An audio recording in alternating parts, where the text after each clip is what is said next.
Listeners everywhere, welcome to the Movie Show with Joel and Ryan, the weekly fix for your screen addiction and a trusted source for discussion of all things film and television. Please keep in mind that for the purposes of this podcast, Joel and Ryan are not acting as journalists, but rather fellow moving picture enthusiasts. All of their opinions should be taken as such.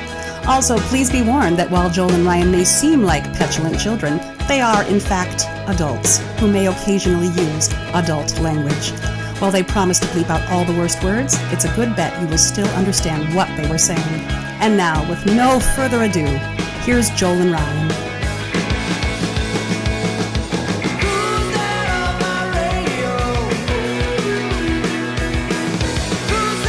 Hey everybody! Hello! Welcome back to the Movie Show with Joel and Ryan. I'm Joel. And I'm Ryan. And we're thrilled to be back with you once again. We're super excited. In your ears and in your eyes. How about that? For some of you. Yeah, for some of you. And thank you if you're taking advantage of our YouTube videos. That's great. If you're still downloading us the traditional audio experience way, then great. Thank you too. Yes, thank absolutely. You. You'll have to let us know. We haven't had a lot of contact from a lot of people, even though we've been using guests lately. We got a really cool guest today.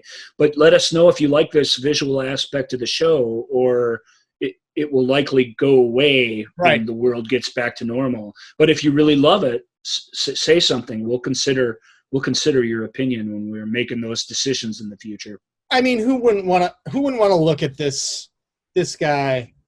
I have no idea. Every time I've done this in something, I've been wrong when I look at the recording. Yeah, me too. Yeah. So it's great. But like Ryan said, we have another. I can say this, dude. Yeah. Zoom. I used, I had a Google video chat last night, in fact. Just be grateful, listeners and viewers of the Movie Show with Joel and Ryan, that Joel Listman has spared no expense, and we are coming to you via Zoom and not Google Meet. Oh, yeah. That has its purpose, and I was thrilled to be talking to people on it, but compared to this. Yeah, that's what my son has to interact with his teachers on, was the Google Meet app and stuff, and I'm just like, ooh, yeah, no, I can't do that. And we've already gotten this, so I'm like, maybe the new Facebook thing is good, but whatever. We have this, and this works just fine. This is what the pros use, It allows me to have this background, and if for no other reason, to me that's worth it. Whereas I have the same background I always have when we do this. You're just seeing it for the first time, or seeing it in motion for the first time. Right, but that's actually a really cool background. Mine, would you be looking at some dirty clothes? Really? It'd be better if it were a few feet back. It'd look very cool, but right next to my head like this, it looks a little weird.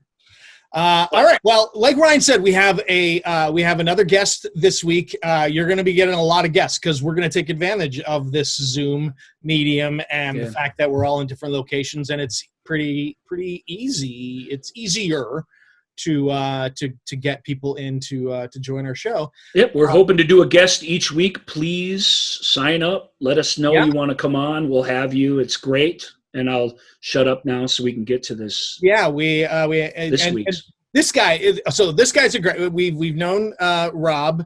We've mentioned Rob. Rob has been a part of the show since the beginning. Yeah, he really has. And we've read letters from him. He's just a fantastic film nerd, but he's also a great live theater stage nerd. So let's welcome Rob Dunkelberger. Hey, Rob. Hello. Hey, welcome. Thanks so much for joining us. Thrilled you can be here, man. Yeah. So Rob is the way I know Rob best, aside from just knowing him for many moons, is Rob is also Rob runs a theater blog site called the Stages of Minnesota .com, and he goes and sees shows all over the Twin Cities area and the suburbs, and gets out and sees a lot of stuff. He sees way more stuff than I do. It was amazing. That was the first thing I wanted to ask you. Before this Corona hit, you were I mean, 3, 4, sometimes 5 nights a week you were out seeing shows, and now all that's just kind of poof up in smoke. What was that like, that trend? First of all, when you started the blog, did you think you'd be seeing that many shows? Were you already seeing that many shows before you were blogging about it?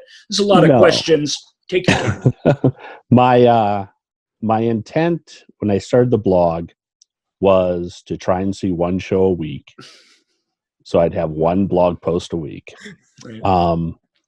And then as you start doing it and you start posting things, theaters started reaching out to me. And it just kind of snowballed, and it got to the point where, I was seeing, sometimes 6 shows a week, on average, probably 4. And, when the little break here came, in a way, it was sort of like, oh, thank God. A little break. Yeah, you hit it out of the gate hard. Yeah. Yeah. I mean, starting like the first of the year, I said, if I'm going to do this right, I need to see as much as I can, because I was invited to join the Twin Cities Theater Blogger group that Jill from Cherry and Spoon created about, 8 years ago. And I participated in their theater awards in December. We kind of got together at the end of December, early January. And that's totally the fine, nominations. Listener, just to make sure you understand. I'm totally fine with the fact that I didn't win anything. No ill will at all. At all. I'm kidding. Hey, Sorry, that Rob. was last year. No, that's right. That was The thing with that is we'd have our list of nominees, and I saw one of them.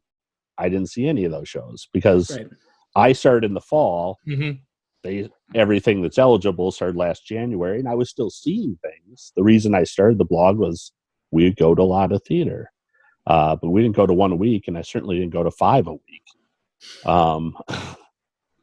So I said, if I'm going to be serious about this and ramp this up, I need to try and see everything. And then you discover there are more shows playing than a single we pride person ourselves could go of to. that in the Twin Cities. There's all kinds of crazy, mostly made up, but still statistics emblematic of our enthusiasm for live theater per capita here. Yep. And you are sort of proving it by the amount, just the sheer amount of shows that you're taking in and commenting on. Yeah. And there were heartbreakers where, I agreed to see something, and then I found out about something else I'd rather see. Mm-hmm. And I look at my schedule, and every show they're running of that production, I'm booked. Right. Like if they're running 2 weekends, I'm booked every single one. And, I just, once you commit to something, I'm not going to say, I'd rather see this. Yeah. So I'm not coming now. And real quick, but the Twin Cities has a really great theater blogger community. With only we have 2 newspapers, which is actually for for an area the size of the Twin Cities is actually really good. Obviously, we have 1 major newspaper, 1 slightly smaller newspaper, and they review shows, but they don't get to everything. They only have so many column inches. So, Jill Schaefer, Cherry and Spoon, there's been a lot these wonderful people who just voluntarily started seeing all these theater and seeing all this theater and writing about it. Has made it really great. It's been really fun to. It allows more theaters to get exposure, and that's really what it's where it helps is it gives theaters a chance to say, look, people are seeing our show and liking it. Come see it, and what's great about about the theater bloggers is they're seeing, it's everything from community theater up to touring shows and professional, the big professional theaters in town. Well, and that's the mix that's here. So it's perfect that, and you demonstrated that perfectly. If you go to his site and look at the things he's been to, it's the whole gambit of stuff. And did I say gambit of stuff? Gambit. Because I meant gamut of stuff. But it's a huge variety, and you give it all. I mean, seeing it and reacting to it, writing about it, sharing those experiences, legitimize the whole thing in some ways.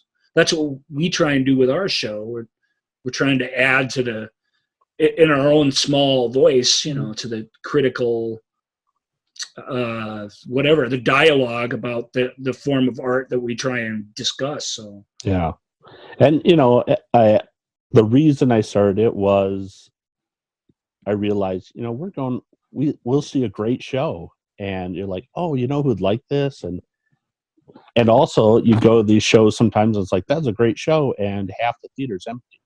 Yeah, and it's like people just don't know about it, or you forget about theater. Like I had several years where we hardly ever got to anything, and then we're like, this is really fun when we go again. Let's get season tickets for this theater. And then you get season tickets to another or whatever. And then you're starting to go more often. You're like, there's a lot of great stuff out there. And, you're taking friends and going a second time to some great shows. And it's just like, we need to put butts in these seats so that we don't lose this diversity we have in this town. So, and so then shifting a little bit, because you are also one of the biggest cinephiles I know, in addition to Ryan, and as our listeners will know from the many times that your name has appeared on our show. When you ask questions, you don't dance around. You get right to the meat of what you're looking for. So where does film, where did your love of film? I mean, obviously I'm guessing it was probably your whole life, a childhood thing. Tell us a little bit about film and how movies have helped in your life, or shaped your life. Okay. Well, it's in 30 words or less, by the way. Right. You want to keep it moving. It started it started when I was young. My dad loved movies, so he would take me to things at the Fargo Theater. We'd go see double features of Butch Cassidy and the Sundance Kid and The Sting, Casablanca and Key Largo, I think. Butch Cassidy and The Sting, they'd had to change lenses in between. Yeah, probably did. There's a little intermission. Yeah, that's good. But he was always up late watching some old movie on Turner Classic Movies or AMC, and I just get sucked into them. And just ever since I was a little kid, I was just absorbed by the movies. So when I started college, I started my first year was at NDSU before I moved to North Dakota State University. Is Fargo is your original hometown? Actually, no. I lived in Maple Grove until Minnesota. I was like 5. And for then our national moved and to international Fargo. Listeners, I'm just clarifying where these places are. Then moved to Fargo, North Dakota. I moved to Brooklyn Park. My parents were divorced. I moved to Brooklyn Park for 2 years in junior high, and that's when I first met Ryan. And then I went back to Fargo, finished up there. Did my first year at college at NDSU as a theater arts major. And then, but I was really interested in film, but there wasn't a film program at NDSU. My theater advisor there told me about Ted Larson over at MSU, as we called it. Now it's U of M Moorhead, right? Yeah, Minnesota State University. Moorhead, yeah, MSU, I can't. But get used Moorhead to that. State is what it was to us. That's right. Yes, Yep. We've talked about that on the last couple shows, so our viewers / listeners should be. So you bounced around and were all the same places I was. Yeah. Although I started down here and went to school up there and came back. That's kind of neat. Yeah. So, I got into film again. You know, what I really wanted to study, which, do I do anything with that? No. But except for like posts on Instagram where you're like, exactly. I finally got this rare criterion of such and such Swedish movie. Right. I'm watching it. But that's what the program was at MSU, and it's funny in a way, but it's also not a bad thing to be. Ted Larson wasn't running a film school like SC was running history. Or anything. It really was a film appreciation society and a film history, and it didn't set you up to be much of a filmmaker, although there were opportunities for that. It definitely created a great place to think about how you respond to movies, their content, how you can communicate the different bits and pieces of them back to people. We all, I wasn't a film student at MSUM, but I had enough experience with Ted Larson to have learned a lot of that. And Joel and I, at least, we wrote reviews for the school paper up there for a while. Did you ever do that? No. You'd have been good at it. You'd have been way better than I was, yeah. Definitely. You'd have been slightly worse than me and way better than Joel. I was working full-time and TAing Ted's classes and an office assistant there and trying to be a full-time student as well. So, I was busy. I'm sorry, go ahead. It kind of reminds me of right before this stay-at-home break came, just busy. Yeah. But let's take a moment though and quick talk a little bit more about Ted Larson, because just a really unique man. Born and raised in northern Minnesota, if I remember correctly. Yeah. And he was the film studies teacher, professor at Morehead State University in Minnesota State now. And just a really unique character, but an absolute connoisseur, especially of classic movies. Yeah. He was a huge influence on me. He developed a love of silent films in me. And it's the same way I feel about my dad. You just wish you had more time with him once they're gone. Sure. When he passed away, I was just kicking myself for not being in touch more after I'd left MSU. I went up a couple of times. I saw him. I introduced him to my first son. But he was a unique guy, and I loved him, and he infuriated me at the same time. Yeah. I don't know if you guys took any of his classes. Yeah. The tests, they were, I think he felt like he had to justify this class, to some higher up. So the tests had to just be tests of endurance as opposed to that's knowledge. A good way to put it. Yeah, absolutely. And as hard as it was to take one of those, write it, just your hand to survive through it. Yeah. I had to correct them all and grade them all. And that took hours and hours and hours. Sure.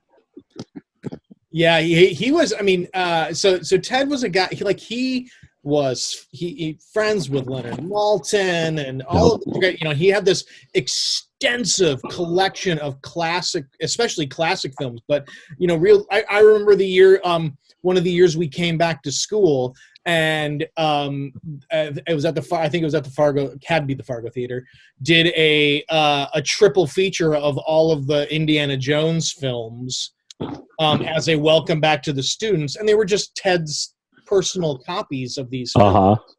And then the times when you were when we were studying silent movies in some of the film history classes, he'd get a friend to come in and do live organ accompaniment to as you watched it. It was it was an incredibly unique experience to be around him,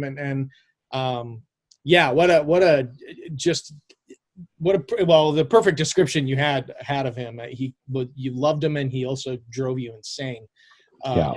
But what a guy. So okay, well, so we when we were talking before the show, we because we had you here, you were actually the one who came up with the great idea of, because you write about theater and see a ton of theater, but you also see a ton of movies, we thought we would talk about theater in the movies. And not specifically like movie adaptations of theater shows. A couple of those, but yeah, more theater is the focus of the film in some way. We left it pretty broad, and you had a pretty fun, diverse list that you started out with. We've only added a couple, one or two things to it, honestly. Yeah. But yeah, films where theater is the topic, whether that there's a couple of them that are adapted from theater pieces, but they're still about theater in some way. They're not just we're not talking about 12 Angry Men or A Few Good Men or any of those sorts of plays that became great movies, so much as movies that center around the art of theater itself. Yeah. And some of these movies, exalt the theatrical, the endeavor of creating live theater. Others really ridicule hold the mirror up to it and show just how bat bleep crazy those of us who decide to try to make a living at it, how crazy we can get. So I mean, I have a list. We never actually talk about any specific order, so I'm just going to jump in with one movie that is near and dear to my heart, Cradle Will Rock. Great movie. Yeah. That not a lot of people know about. Yeah. Cradle Will Rock, directed by Tim Robbins. He was hot off of Dead Man Walking, which was nominated for Oscars and was, in my opinion, the best movie that came out the year of its release, and could pretty much make whatever he wanted. And he had this sort of passion project that he wanted to film and shoot, and it's got a murderer's row again of fantastic actors. I can't say all of whom, some of them are certainly cast to type, but a lot of whom are doing something really different in the film, which was really exciting at the time. To put it in historical perspective, the reason a lot of people who listen to the show have never heard of Cradle Will Rock, a Tim Robbins film, is because it didn't appeal to people. It's the story of, maybe Rob, maybe you should tell them what the setup, the elevator pitch for Cradle Will Rock is. Well, it's sort of the true story of Orson Welles and John Houseman trying to put on a production using the government funds. I can't remember what that program was called. But it was during the Great Depression in the 30s in New York. Works Progress Administration. Yeah.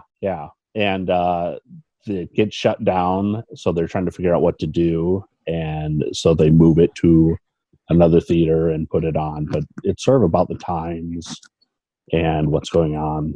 It's been a lot of years. It's about that theater production, but it's about the politics. It's about it's a really great period piece, and it's, without spoiling some of its surprises, which we'll try not to do, it's a very theatrical movie in its ideas and some of the way it's presented, which I found fairly delightful. Yeah. It's always fun to see people playing real people that you know. Mm-hmm. Seeing Orson Welles. God, who plays Orson in that one? Cary Elwes plays Orson Welles. No, Orson Welles. I'm sorry. Orson Welles is Angus McFadden. Right. Okay. Angus McFadden. Cary Elwes is John Houseman. Yeah. That makes more sense. Yeah. Mm-hmm. Sorry, I got mixed up. Not that Angus McFadden would have been my pick for Orson Welles, but it's a great role for him, and he's a great and interesting actor. So Joel, you've had you actually know him, don't you, somehow or slightly? Well, I was an extra on Cradle Will Rock. Oh, yeah. Jennifer, my wife, Jennifer actually has like a close up. I believe it's we did 3 days of extra shooting, the climactic conclusion of the final in New show. York, yeah. And the moment, I believe it's the moment where John Turturro, he kind of joins the show, and he joins from somewhere else in the theater, and everybody turns and looks. Jennifer, actually, it's like boom, it's like right on her. It's a great. I've seen that twice. I didn't know you guys were in that. We did, yeah. So it was actually really great. I would walk back to where all the trailers were and extra holding, where they would keep us in a pen. I got to walk back with Angus McFadden and chatted with him and chatted with Hank Azaria for boy, they were just tremendous and willing to just chat and talk about as long as you didn't like ask him to do impressions or say, hey, do your best Robert the Bruce. No, it was they were great, and they were all just super thrilled to be doing this. Tim Robbins directing a whole theater full of people was pretty wild. Yeah, so, it's very cool. I only remember us talk. I mean, I just remember you were chatting and telling the story of it. And obviously, I forgot the details. That you were in the movie and what movie it was. But I do remember that you mentioned Angus by name, and I was the only one at the table who knew who he was and got all excited about it. Started asking you questions about him. Yeah, he was great. That was ages ago when you guys still lived out there. Yeah, and that's and he was because he really only had Braveheart to his still sort of Braveheart credits. Yeah, I mean, picture of the year or whatever. He makes quite an impression in that. Yeah, and so he was thrilled. You could tell. I mean, maybe kind of speaking to what you were saying, Ryan, that what maybe not your first choice to play Orson Welles, but what an opportunity. I think there was clearly a sense that he knew that, boy, what an I'm never going to get the opportunity to do a role like this. Holy buckets. And so, yeah, he was just kind of giddy to be around. He was just, and that's kind of, at least at that time, at that moment in the story, Orson Welles was pretty giddy, at everything that is happening. So he probably was carrying over, his performance was carrying over into his life and vice versa a little bit, because he was just chatty and willing to sit with whomever wanted to. And frankly, not a lot of people on set recognized him, at least amongst us extras. They were more interested in the, John Turturros and the Hank Azarias and the Emily Watsons and stuff. So, sure. But yeah, he was super, super nice guy. Are we leaving out anything important about Cradle Will Rock? Are you in it, Joel? Well, yeah, I mean, I'm just in the background. There's a few times where I can go like, there I am. Okay. There I am. But Jen, your wife, is my wife. In that, Jennifer gets a good moment in the climax. Good 2 seconds of literally her giant head on the screen where we were just like, whoa. And I mean, it was great. She, especially we all, got to go through wardrobe and hair and got, it was a fun time. It was a good couple days, a good movie to shoot on. Extras are film professionals, and when you have bad ones, not only are they terrible on screen, but like you said, it makes the whole experience of filming for everybody else. It can make it rough, or it can make it great. So it's not a small thing to be a part of anything like that. Just even if you've no lines and you're sort of part of the set dressing, that movie, like most period films with any sort of scope, is loaded with extras who all have to fit into it in a naturalistic way and with very, very little direction, not steal focus, and yet be engaged all day long in whatever setup they're a part of. Yeah. it takes there's some people who just have been extras for their lives, and that's an art. But actors who've worked as extras, I mean, it's not a small thing. It's important. Yeah, and I think that movie I think really paints the actor, the performer, the artist as revolutionary, Right. and and really sort of says, hey, performing, performing on stage, being a visual artist, being a painter or a sculptor or something, that that is a noble profession, that is something that you can aspire to, and I think it's easy to get swept up in that whether you're in it. It's clear that's Tim Robbins' philosophy, though, right, Rob? From watching the movie. Absolutely. Yes.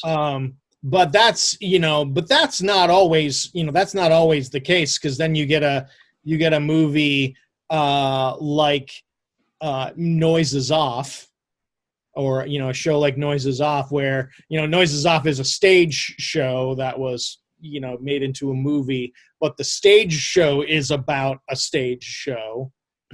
Right. Now we have a movie about a show within a show. Yeah. Yeah.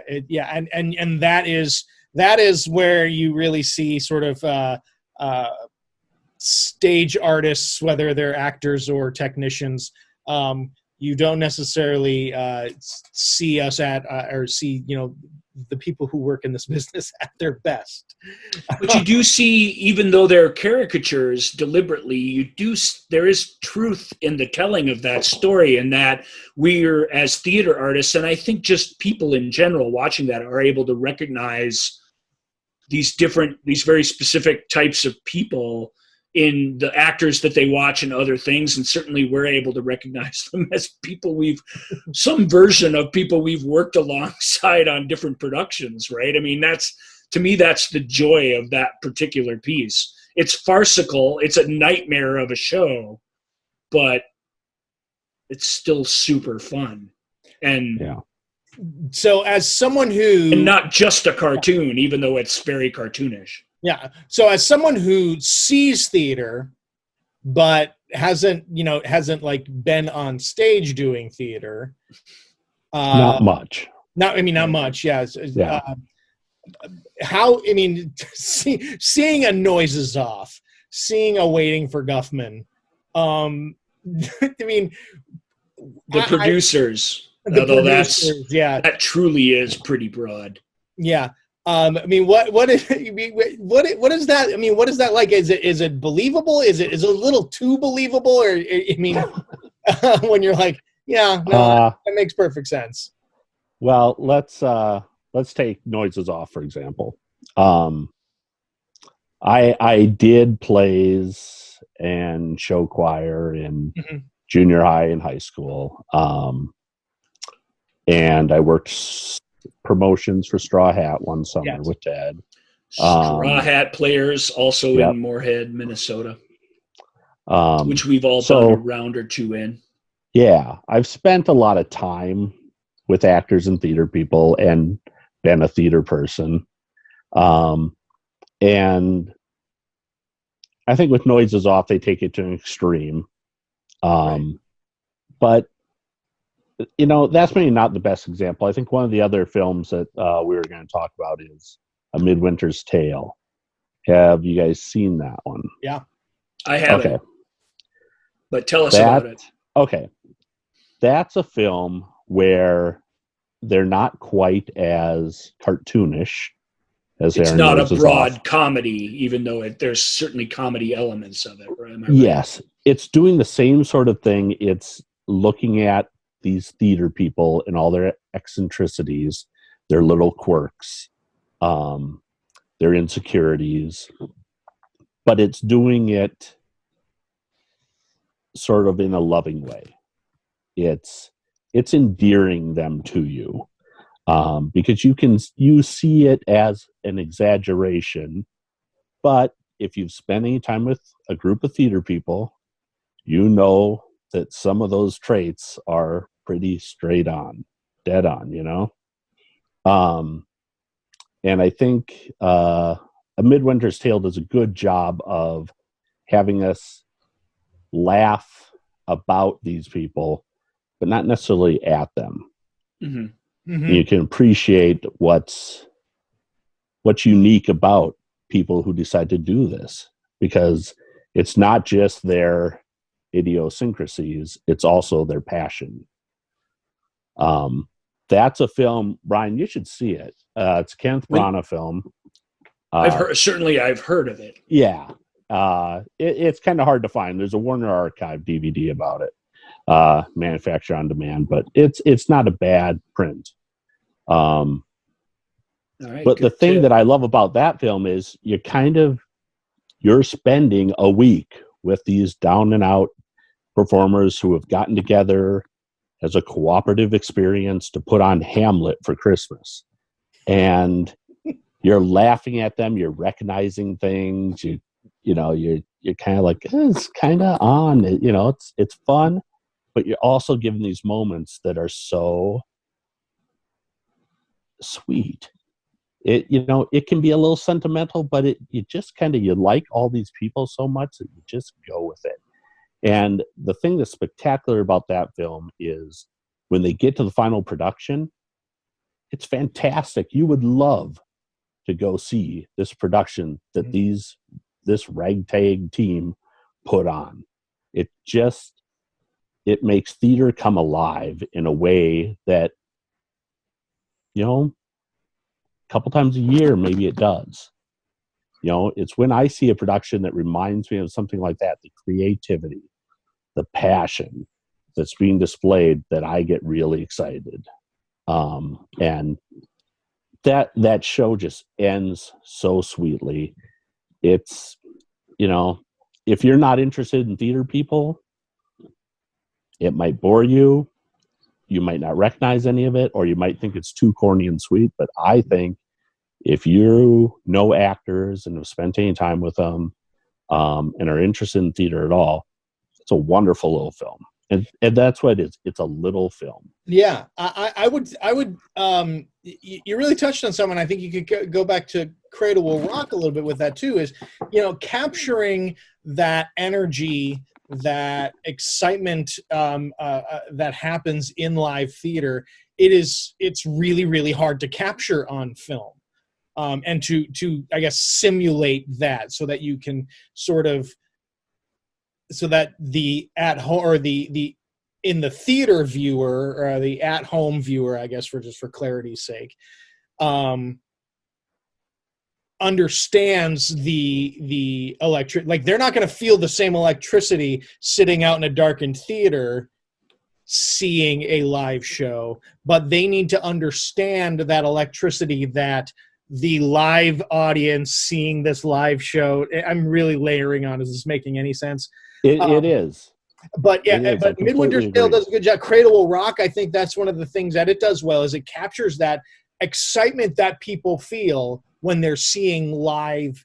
Hell, I think even Waiting for Guffman does that. The excitement that audience feels when they see some of that, when they do some of those audience. It's a community, and the movie is really great in this way. Waiting for Guffman is a total, it's a Christopher Guest mockumentary. So and with mock, I think, in all capital letters, it's fair to say. At the same time, that community in that story loves its arts, and there are people at every level that are excited to see these shows, and we're able to sit back and, because it's a fairly cheesy show they're putting on, but even in that extreme, the idea that if you really put your heart and soul into it, no matter how ridiculous it is, you do still have the power to touch people, and the experience, it can still be a worthy one for everybody involved. And that's I think at the heart of Waiting for Guffman. I think it would be, I don't find Noises Off particularly mean-spirited, but it is purely farcical. Mm-hmm. And Waiting for Guffman's got a little bit more soul to it because it examines the whys and wherefores of it all. And just like Joel said, it demonstrates that the truth of, and it's true of film too, we've talked about it, that, you know, whatever they're putting behind it, or whatever thought is going into it, whatever backstory they've built, they don't have the tools to share the specifics of that with you, but everything that goes into every performance is being shared with you one way or another. And the fact that character building or that storytelling at a writing level is all happening benefits everybody down the chain and until it gets to the person kind of sitting in the audience. And that's I think one of the most beautiful things about any sort of creative form of storytelling. So Waiting for Guffman gets to that. And I think I love it. I love that. There's a nice little connection between A Midwinter's Tale and Waiting for Guffman. They both have what for me are sort of like showstopper moments with music. In Waiting for Guffman, it's when Christopher Guest and Parker Posey sing A Penny for Your Thoughts. Yep. Right. And I just think that's such a sweet song. I mean, they're hamming it up a little bit, but they pulled it back and give a sort of sweet performance. And you go, I want to hear the rest of that song. That's a sweet moment.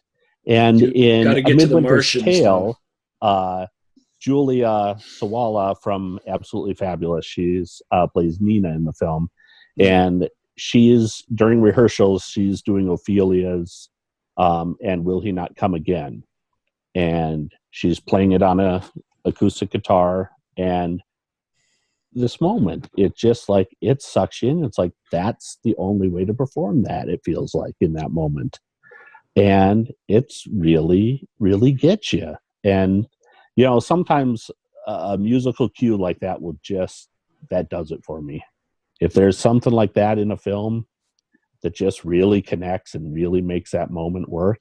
Especially, in my opinion, when the music is being created in front of you and not just played in the background. Yep. That's neat. I agree. I love films about the making of music for that same reason. Yeah.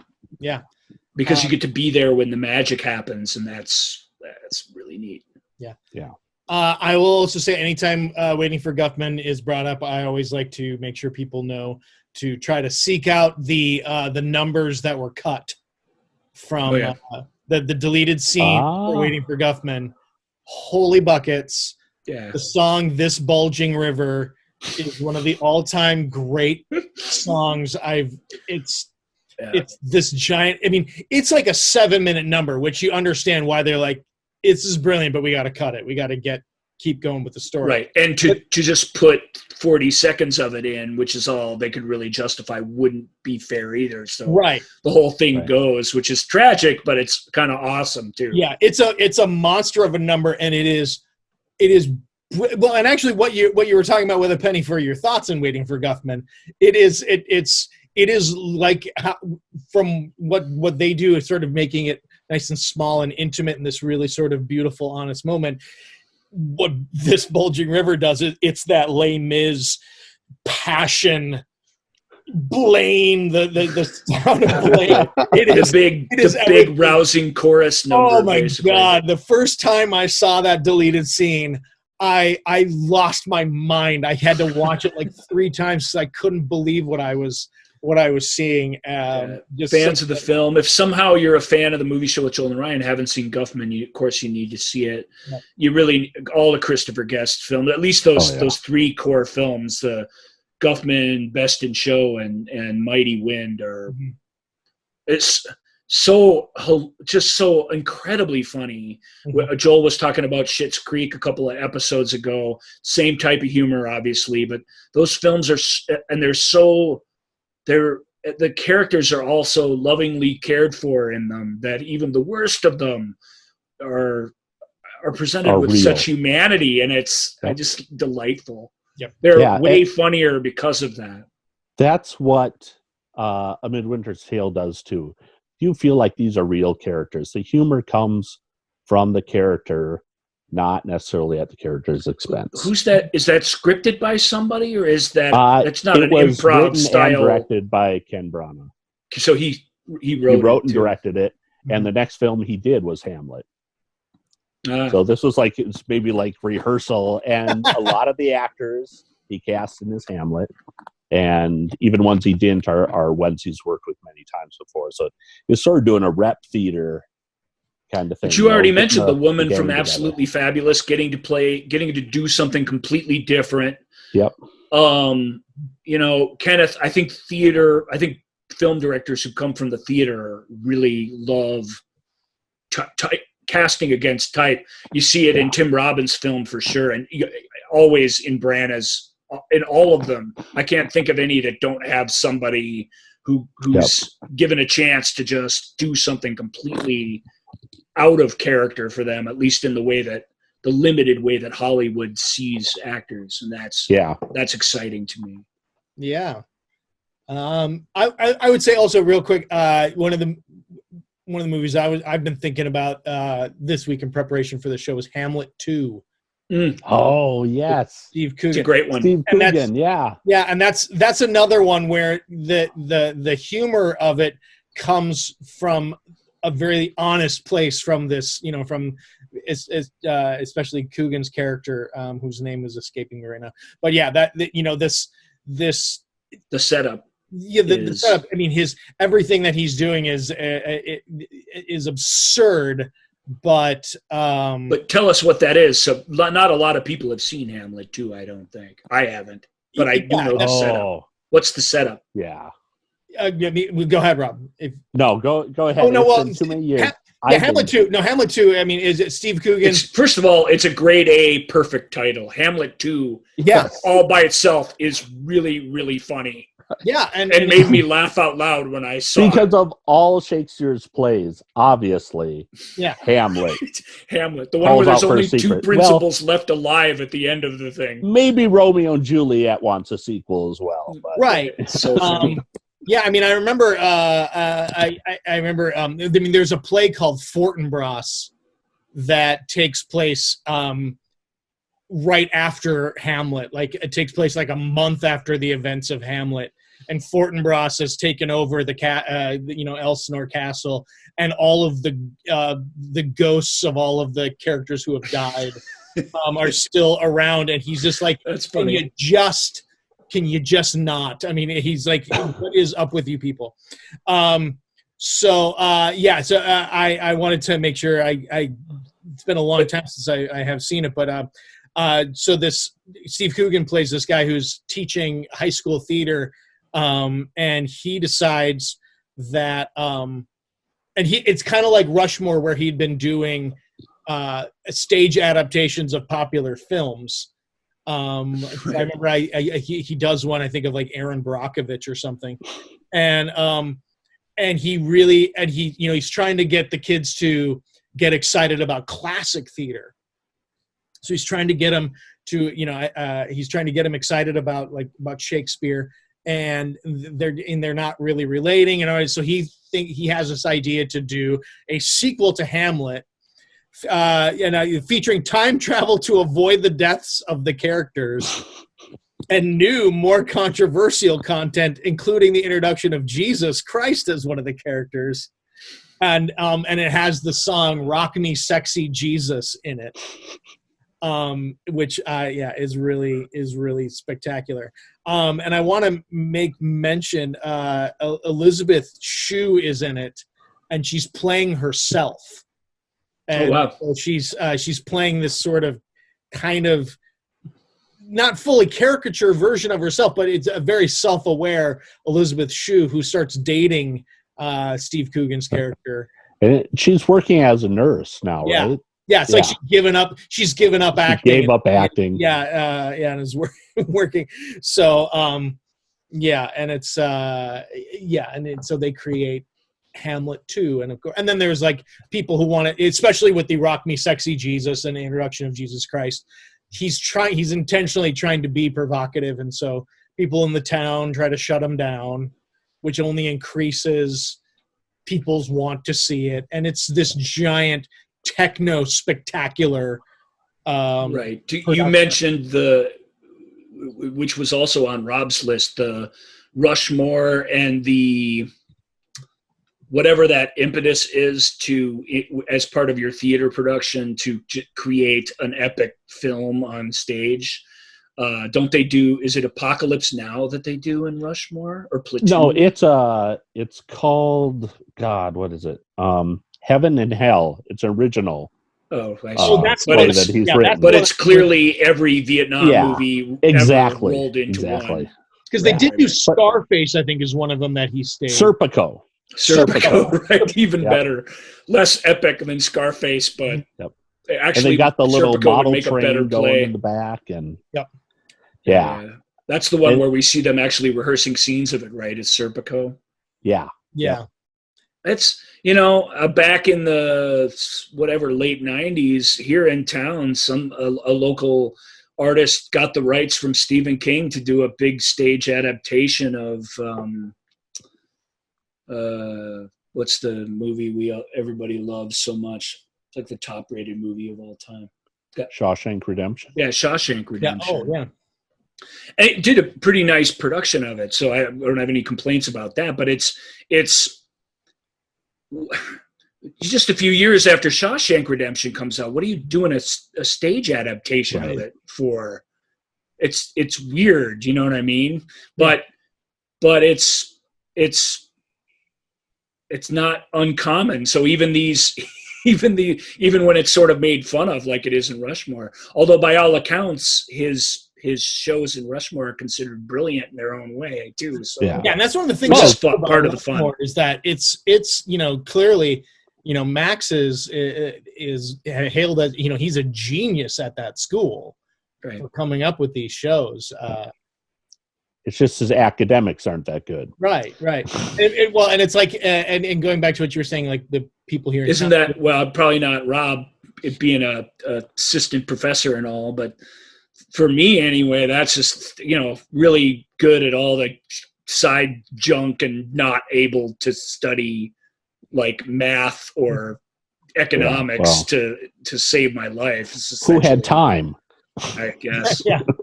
Yeah. If you're a theater person. But it's funny because to a certain degree, it depends on where you are, but to a certain degree, you can have a life where you can get away with average to below average academics as long as you're a kind of team player and a good student in all the other ways that are important.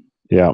You certainly see it with athletes, but it's not exclusive to athletes. No. I know from my own experience. And then when you grow up or you go off to secondary school or you get into your junior year when things start getting serious and you're like, nothing I've done in my life has prepared me to find a way to graduate from college. Like I have to get at least a B- in biology 101 or I'm toast. I got to come back next year. That was scary. Yeah. But then you graduate if you're lucky, and then you can just start a podcast and everything's cool. And then the world is your oyster. Just being a loudmouth know-it-all becomes useful again, which is awesome.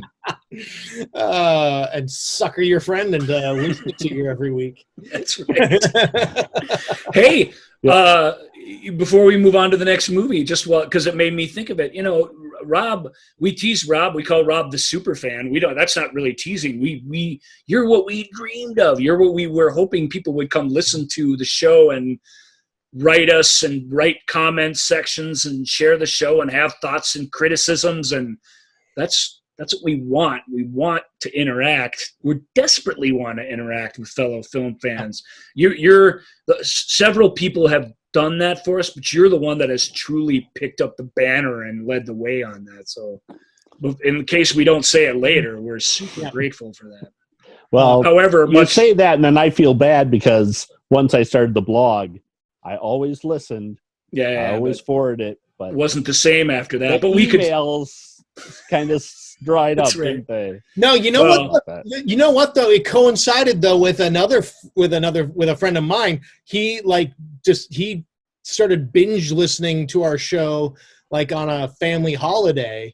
Yeah. And then he started writing in. So we were getting, and he'll be our guest next week actually. But it was just like, we had all these letters from Rob, and then you got busy, and then here comes Brian, and he's starting to send us stuff every week. We're like, Although more Rob's Brian, and just as a teaser for next week, Brian has only ever wrote us about Star Wars. That's true.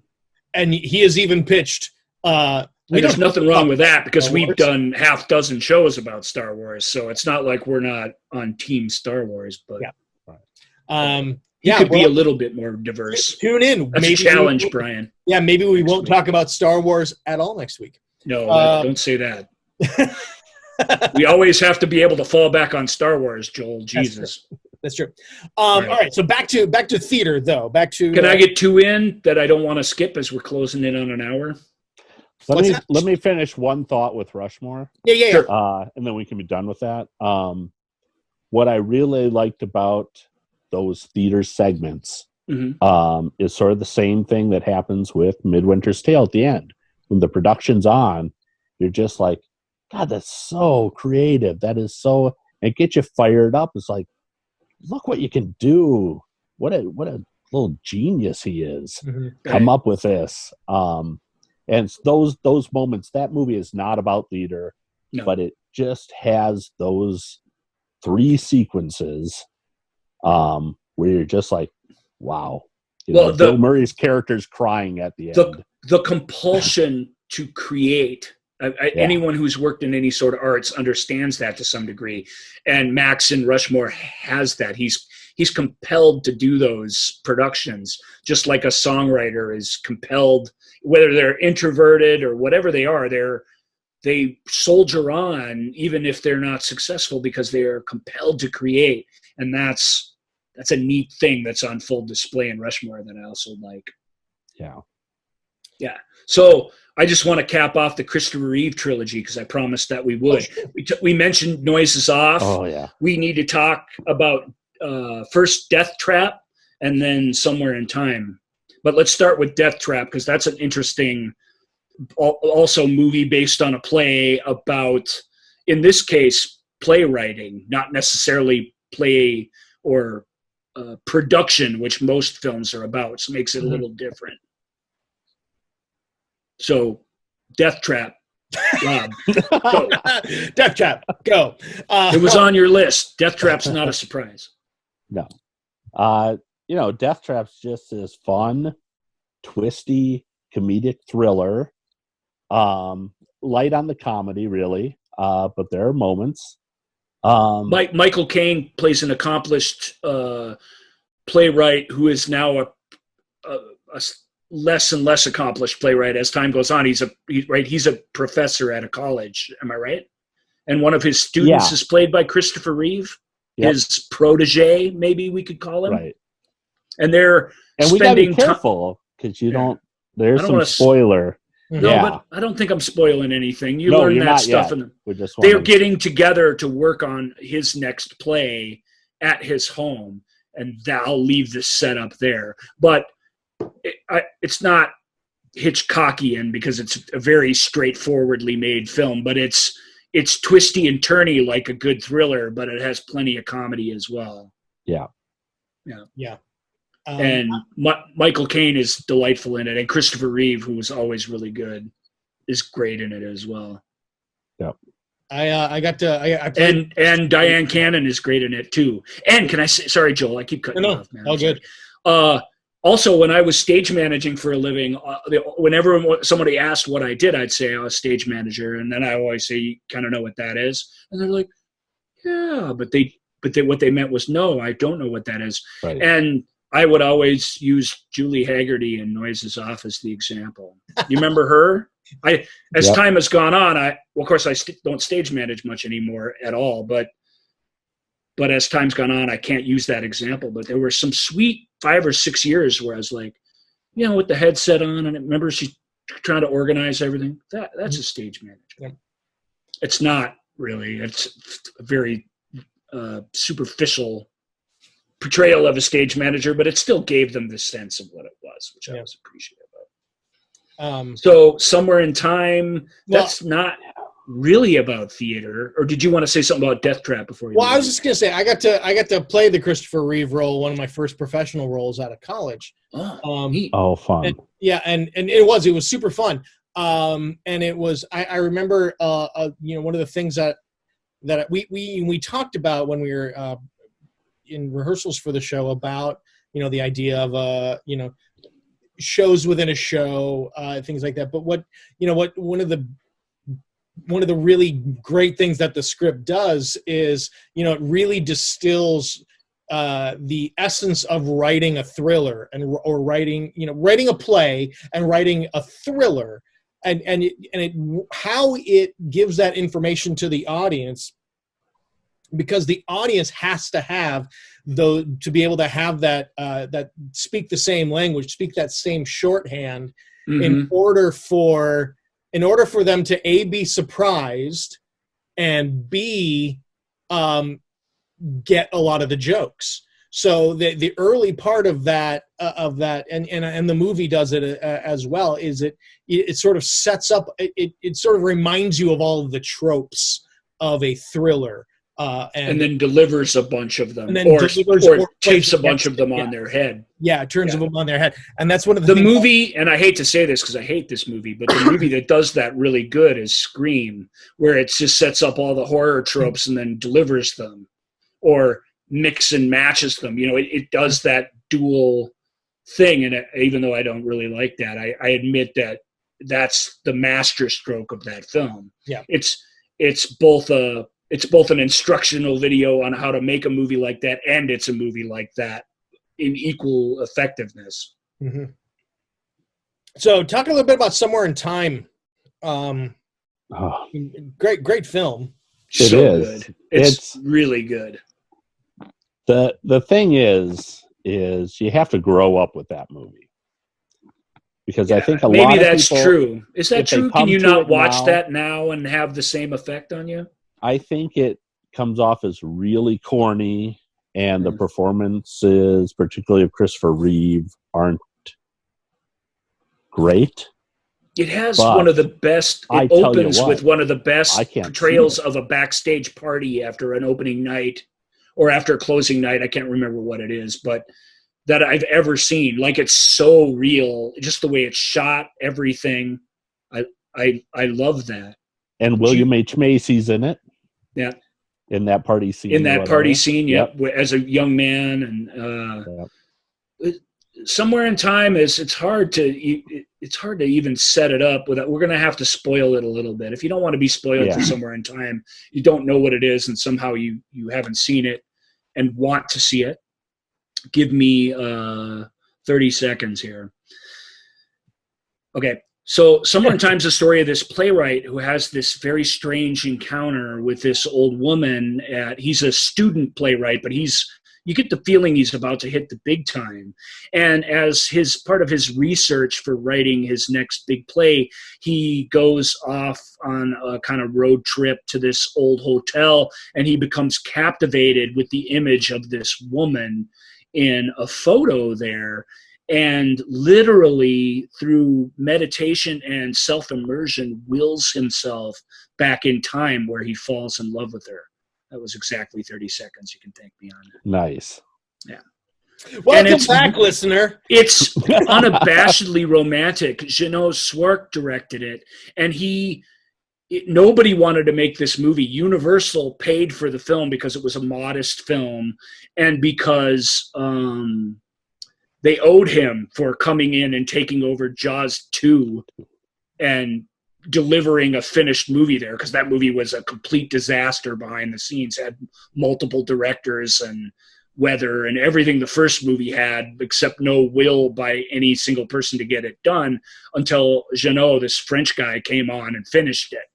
And we'll get into Jaws later, but Jaws 2 is an absolutely passable sequel. It's the let's do the movie again sequel, but not as good. And several of those in the history of film are actually pretty decent, especially when they keep going. By comparison, they end up looking even better. And this is what he picked. What an amazing, weird story for him to settle on. But he wanted to do it.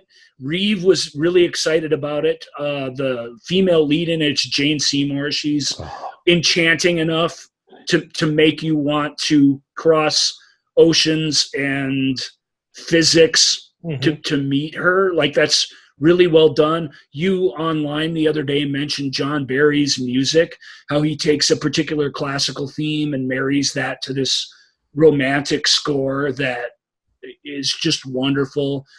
Christopher Plummer plays a subtle kind of villain in it, the likes of which he's always been perfect to play. Yep.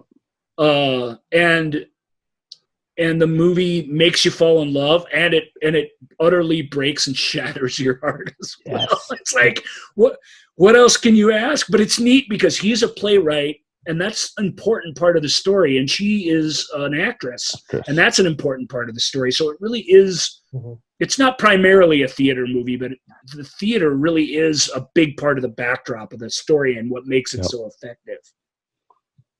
Yeah, I saw it when I was 10 years old, I think, the first time, and it cast a spell over me that I cannot see it for what it might be to, say, my 22-year-old son watching it.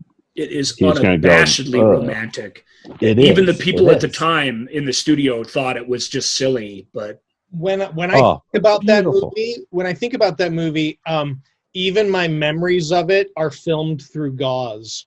Yes, like it's all just that beautiful gauzy.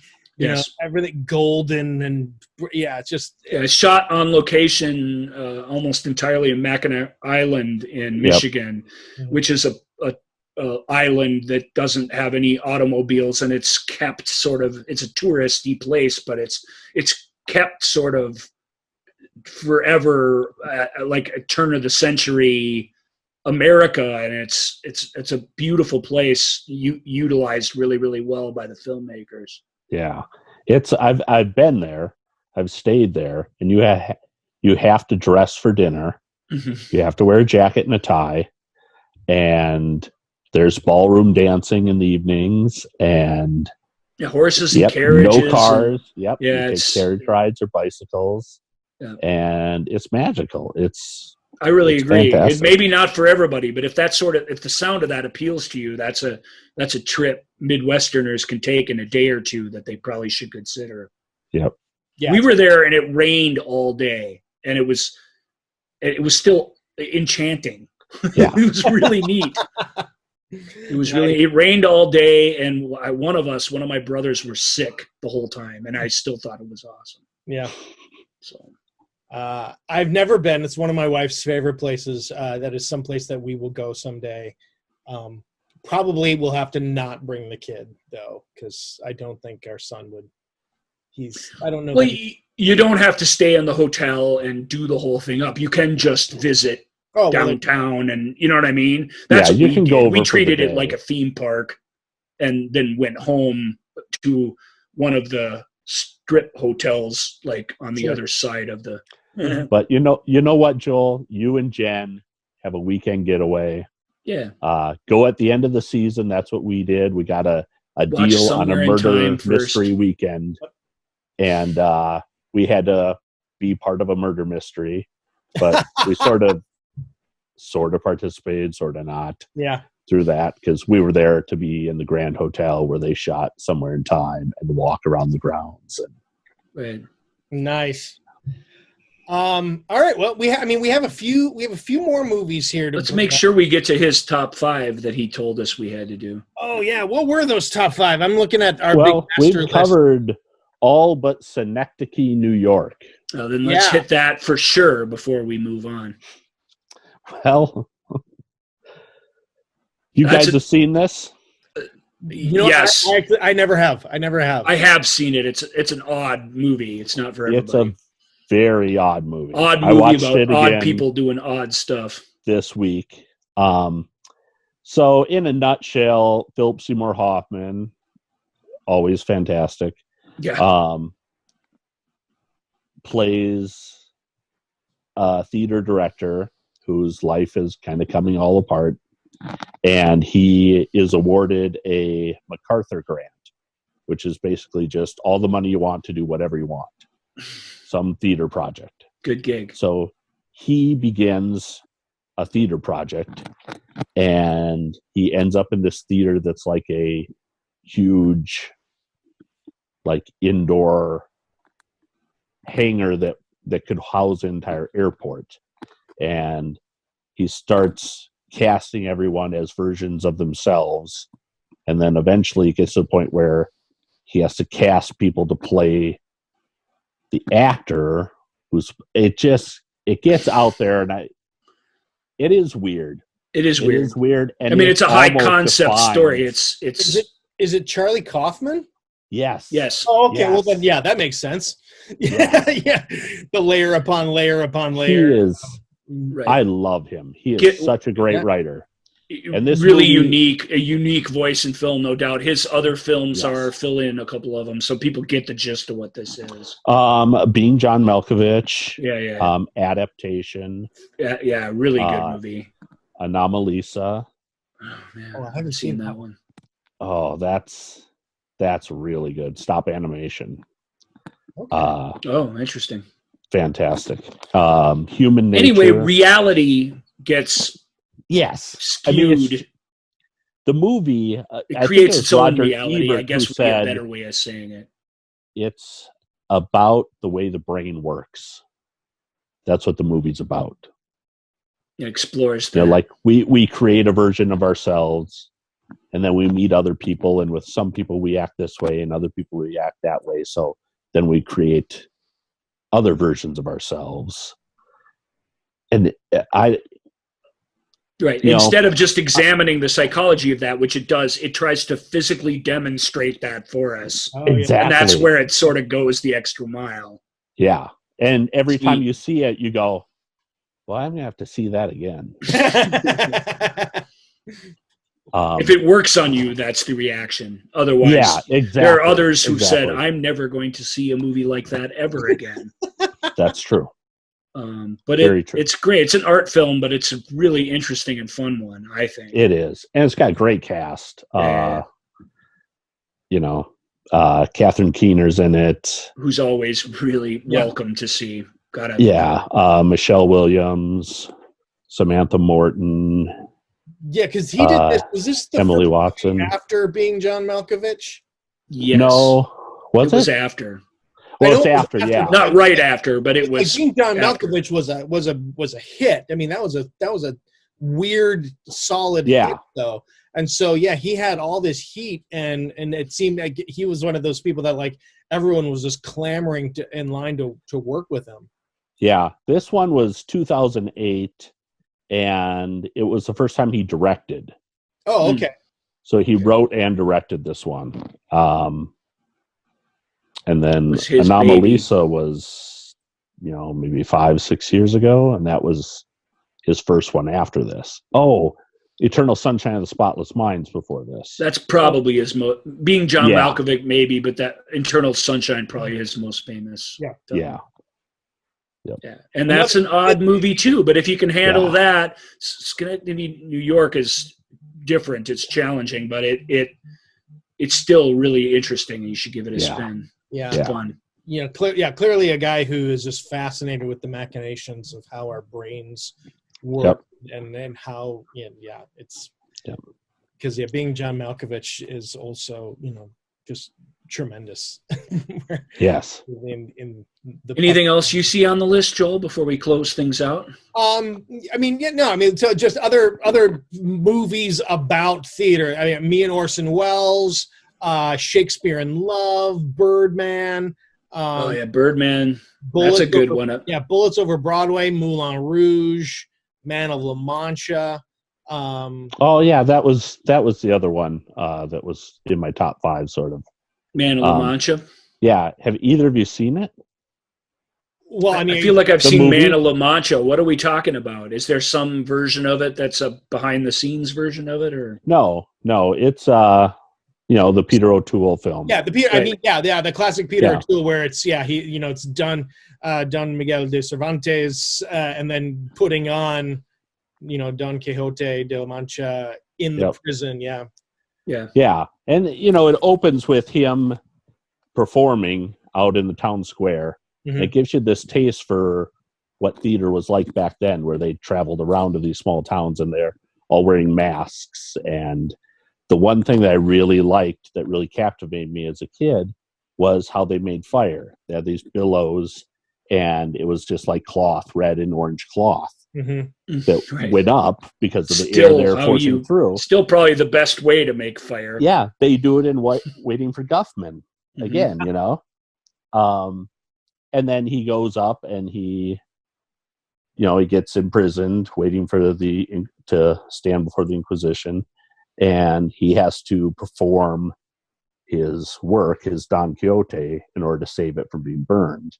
And he places all of the prisoners into roles, and at times they just play it out in the theater or in the prison, and other times it switches and you're out in the real world. And they don't have makeup on anymore. They have realistic looking makeup and everything. So it's interesting. It's like it's a musical, but it has theatrical and stage elements in it, in the actual storytelling. And it struck me very young when I saw it, that fire thing at the beginning. Yeah. I was just like, oh, that's so cool. That's so creative. And Peter O'Toole, even in close-up, is always playing to the 50th row. Yeah. Right. Yeah. But he is just a naturally theatrical and dramatic dude. I love his performance in that, though. I'm hit or miss on him in the history of film, but in that movie, it's a perfect melding of. I mean, it's hard to think of who would have been better. Honestly, perfect mix of his ego mixed with his sort of matinee idol good looks, plus that sort of weird, insane twinkle in his eye. It's all there. It's all in the eyes. Right. The big one. You got to have that little touch of crazy, and I think that's perfect for. It's a perfect way to describe Peter O'Toole. Yeah, right. Exactly. I've never seen a stage production of it. I've always wanted to. Oh, get out! I know they did one recently around town, but I didn't know about it till. It was done. Yeah, it was done recently around town. And then before that, I was actually I did a production of it back in 2000 and maybe 2005 maybe, with Nautilus Music Theater, and it's still one of the. I was in the ensemble for it, and it's one of the greatest theater experiences I've ever had. Doing that show, it's one of those shows where, at least in the way this was staged, is we were all on stage the entire time. Unless you were, the way we had it is the Inquisition came and got a person partway, right before the big ending. It's interrupted. It's in the script. I mean, that it's interrupted, right? And the actors playing the guards of the Inquisition had their choice of, I think, 5 different actors. You know, because obviously you can't take your leads or your Dulcinea or anything. You couldn't take anybody like that. But any of us ensemble. Men or women, they could choose. They got to choose night after night who they took. So literally, you had no idea if you were going to be out there for the end of the show or not. And it was a blast. And then I also remember seeing a production of it at the Fargo Moorhead Community Theater. Oh my back goodness! When we were in college, and just a little side note: the man playing. The man playing Don Quixote, Cervantes, was a Catholic priest. The woman playing Sancho was the head of the women's clinic, the only place in North Dakota where a woman could get an abortion.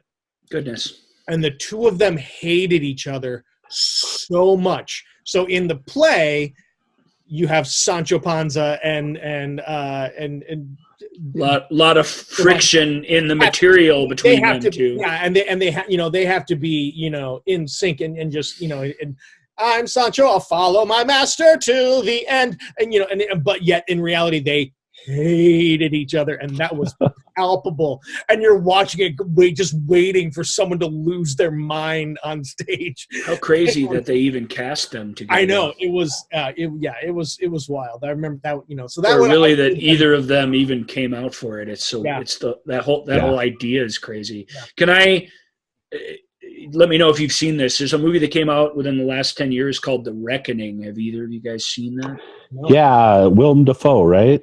Right. It's a Paul McGugan film, who's makes modest, usually British films. Willem Dafoe plays the head of a traveling theater troupe in medieval England, in really grimy, dirty medieval England. And Paul Bettany plays a priest who's gotten caught having an affair with one of the women in his town and goes on the lam, and lucky or not, it depends on how you look at it, gets adopted by this theater troupe. And they show up in this town where something diabolical has happened.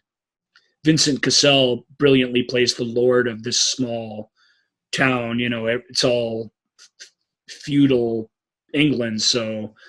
And it's very clever. The idea is to solve this murder or to provoke a response by listening to the stories of the people of the town and by performing them on stage.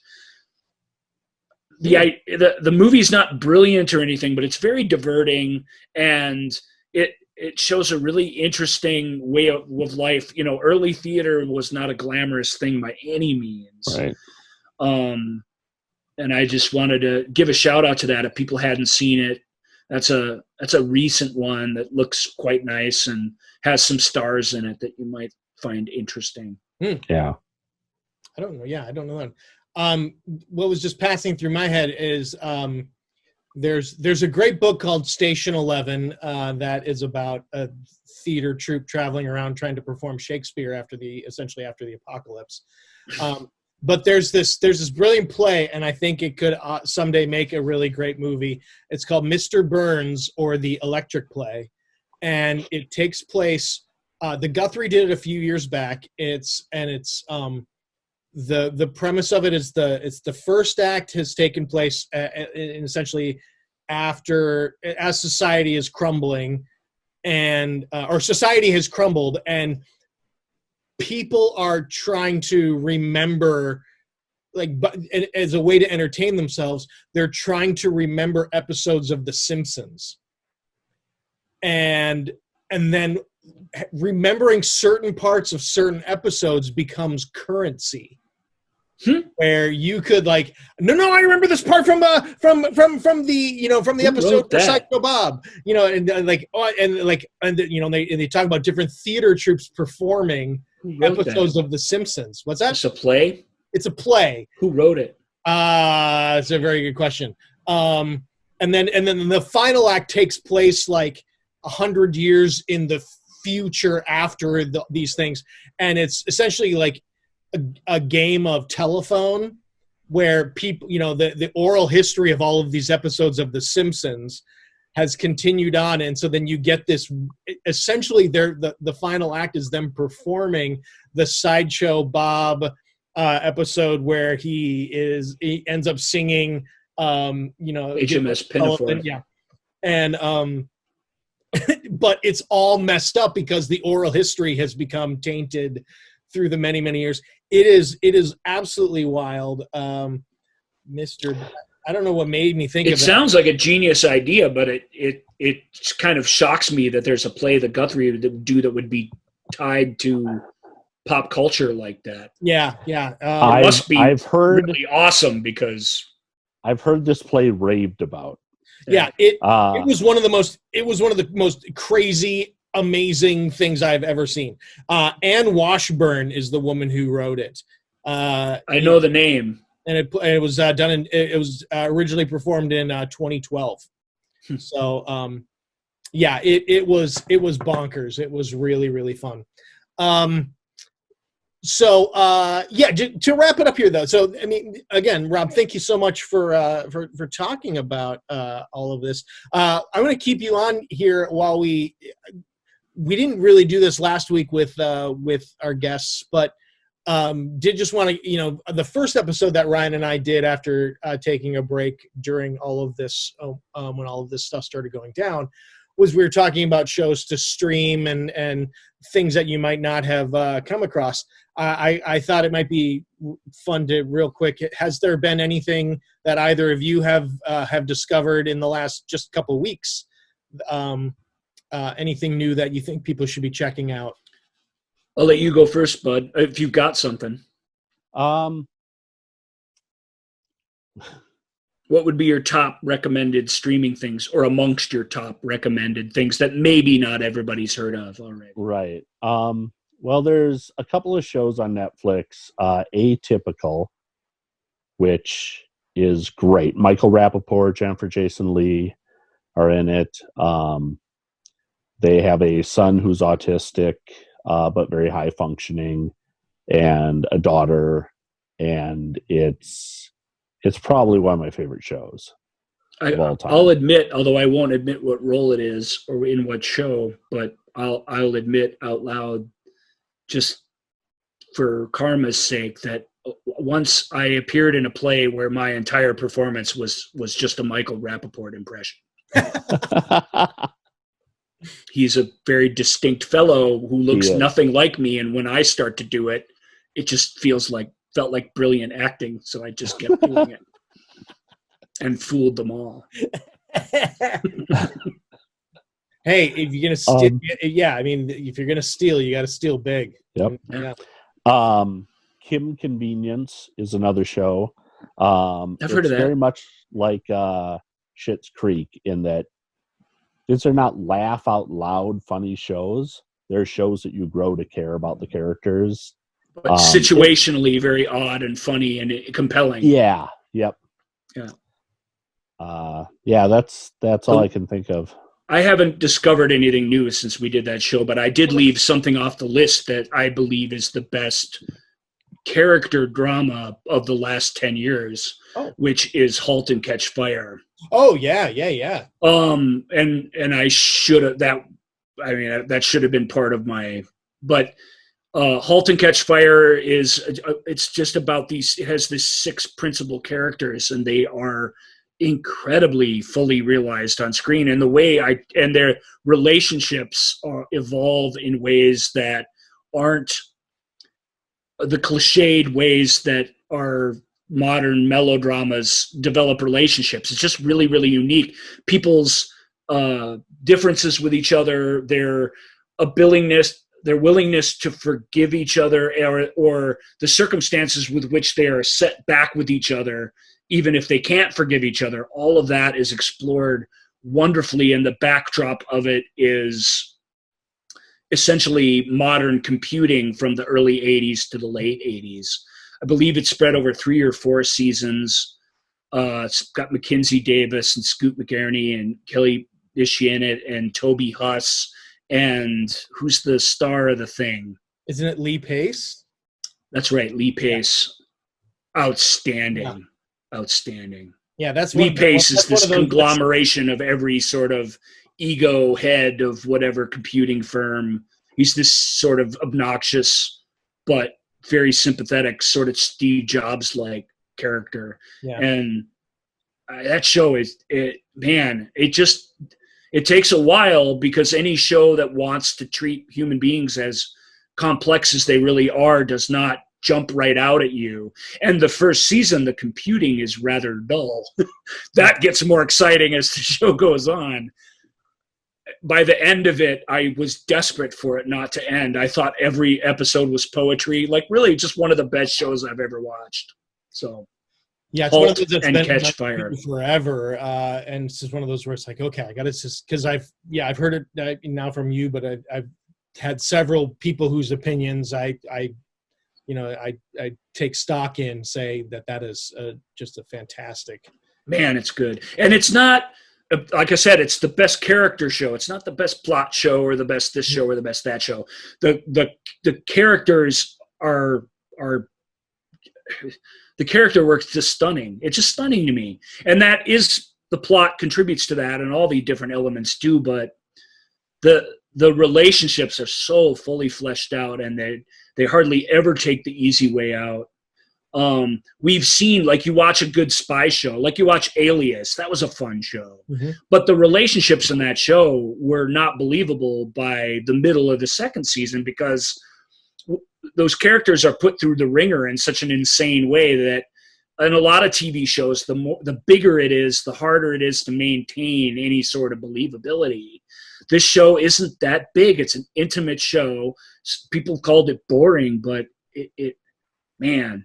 I just loved it. I loved it, and I highly, highly recommend it to people who are at least intrigued by my pitch of it. Cool. How about I'll you? check it out. And then we really got to sign off.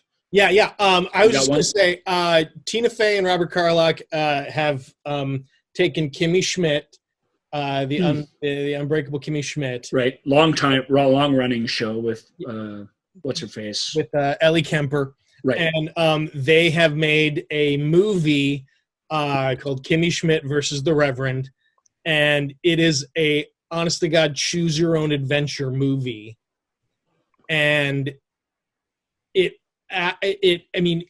works because like it's that episode of Black Mirror. You literally choose your own adventure. Well, I mean, in this case, it comes up on the screen what you want, and you have your remote. Right, okay. Literally choose your own adventure. Yeah, your remote you can choose. Okay, does Kimmy take Titus or does does she take, and you have to choose, and the movie goes off from there. And it works because Kimmy Schmidt is such a weird, bizarre, silly, absurd show anyway. Right.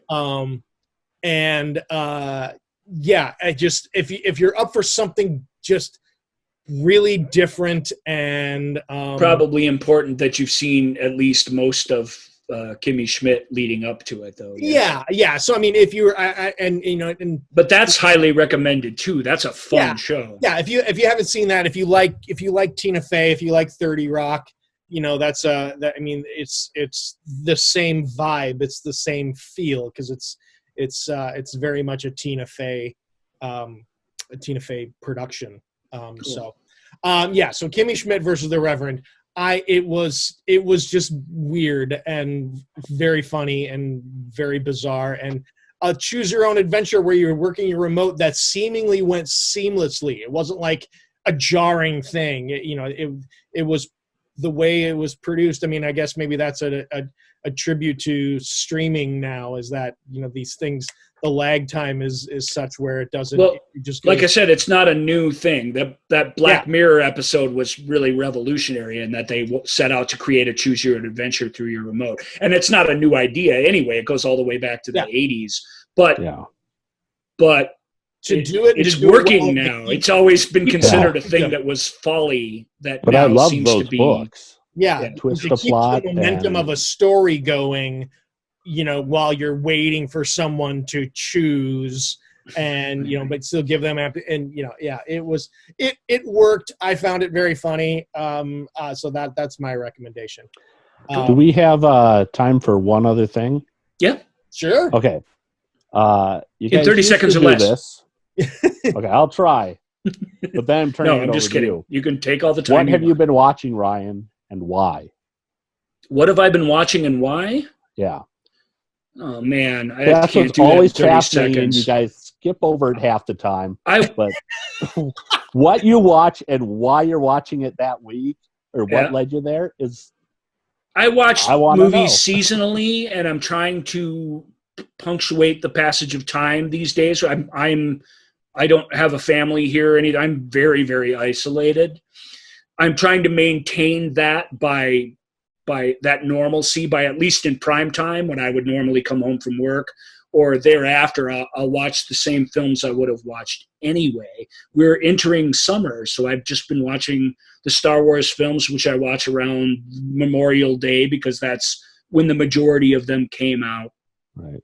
The problem is I'm streaming a few things, and we've talked about a bunch of them. I won't go into those, but the problem is there's way more time in the day now. I'm not going to work.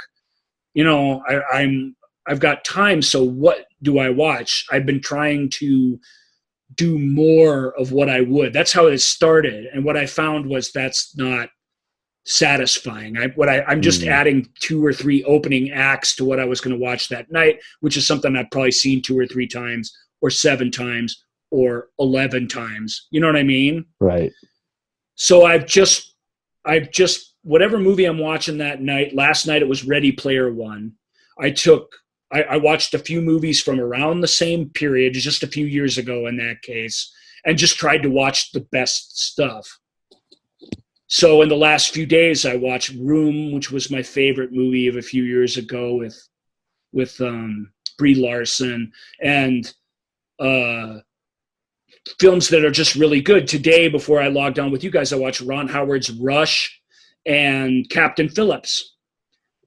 Two bold, basically entertainments, but that were still really, really good. I mean, really, really quality dramas as well. And I hadn't seen those in ages because they're not, neither of them. Rush a little, but Captain Phillips is not a fun movie, No. Right. but it's a really good, it's still a mass entertainment and a really good one. So what I realized was, if I haven't seen these in a while, this is where the why comes in. Instead of trying to make everything fit in all their little square and triangular pegs going into the proper shaped holes, watch the best stuff that you can. And if you need your OCD to be satisfied, watch the best stuff that you can from the year of or before or after the thing you're going to use as your headlining gig. And I don't know how long that'll last, but the last couple of weeks I've enjoyed my afternoon movie watching much, much more because I've just gone for high quality at every turn. I like Room a lot, but it's emotional. Yeah. And I don't want to put myself through it all the time. So I didn't watch it very often. And that day I was just like, look, let's do it. I've watched Hidden Figures, which I hardly ever watch. I think only for the second time, but I own it, but I've kind of ignored it because it's not, nobody saves the world in it exactly. It's, it's one of those really good dramas that sits there and I'm proud of it, but I don't watch it. I'm watching those. That's what I'm doing with my time to make sure that the cinema, at least, TV, I let myself off the hook a little, but the cinema is of high quality. And if I got to punctuate the passage of time with something, might as well be as good as possible. Right. So, Yeah, I mean, since I can't be out at the theater, I find I'm watching a lot more movies now, which is really nice. It got to a point where we went a couple weeks without watching a movie, This wasn't time. So you're back at it. I'm back at it. Yeah, you've been sharing a little bit with some of them. That's been fun. Yeah, I've my wife and I are watching all Wes Anderson's films in order. That's great. Oh, yeah, I love that. God, they're so good. We're big Wes Anderson fans on here. Maybe we'll have you back for the top 5 or top 10 Wes Anderson movie show. I would love to. Great. That'd be neat. But we got to go. We're over. Yeah. And I haven't been watching anything. My son has, I hang out with my son all day. My wife has been incredibly stressed. So when we get to the end of the day, it is all about the comfort, nookie blankie, HGTV. If we watch anything, we're working our way through 30 Rock. So we're on like season 6 of 30 Rock. And just watching all of those. It's no different than what I'm doing. All these movies, even if I haven't seen them in a while, they're all just old friends, Yeah. They are. It's the same thing. It's comfort. It's how I unwind. What I will say, my son for some reason really digs like old classic Disney movies. So like yesterday we watched Snow White and the Seven Dwarfs. I've introduced him to Robin Hood, Disney's Robin Hood. Sleeping The Rescuers. Have you watched The Rescuers yet? No, we haven't gotten to The Rescuers yet, but yeah, I mean, that was always my favorite. So it's been really for some reason, it's something about that animation and the way those stories are told really connects with him for some reason, and so we're like, great, cool, awesome. He likes the musical numbers and sort of the modern Disney movies, but I think there's still something about the easier pace of the classic movies that he's like, bring him on. He loves it. That's really great. Yeah. Rescuers is not exactly classic Disney. It's from the 70s, but that's one that was new when I was a kid that I just found delightful and still think is. Well, I mean, really, you kind of can break it up as like pre-Little Mermaid and post-Little Mermaid. It's still way pre-Little Mermaid. So yeah. So, Little Mermaid is the return of the classic Disney animation. Yeah. You watch The Great Mouse Detective? That's a fun one. Yeah, I have. That's one that we haven't sat. But that's one of the good things about Disney Plus is we have access to all of those. So it's like, hey, what about this one? What about this one? And he's like, oh, that one looks interesting. Let's do that. And And so yeah, we'll give these movies a watch, and it's been really cool. So, well, Rob, thank you so much for joining us. Yeah, Thanks we for really having me. appreciate it. it. Was a lot of fun. Yeah. And like Ryan said, we'll have you on again. Because who knows how long we're going to be cooped up like this. Yeah, I think I'm monumentally free for a while. So as am I. Whenever you need. Yeah, and I believe Ryan is pretty monumentally free too. So pretty much. All right. Well, I think that will do it for us for this week. So thank you, dear listener and viewer, if you're joining us on YouTube. You can reach out to us. Please, once again, reach out to us at Ask Joel and Ryan on Twitter and Instagram, the Movie Show with Joel and Ryan page on Facebook, askjoelandryan@gmail.com. And what am I forgetting? Oh, and of course our YouTube page. You can look us up, the Movie Show. Right beneath this very video is a place you could contact us, although it's not the best place, let's face it. Yeah, I mean you could contact us there, but I mean there's plenty of other places where you can get a hold of us. So so thank you again so much. Thank you again, Rob. And we will see you all next week. Bye, guys. Bye. Thank you for listening to The Movie Show with Joel and Ryan. Remember, all views and opinions represented in this podcast are personal and belong solely to the speaker and do not represent those people, institutions, or organizations that the speaker may or may not be associated with, unless explicitly stated. None of these views and opinions were intended to malign or deceive. And now, here's the producers, circa 1982, to play us out.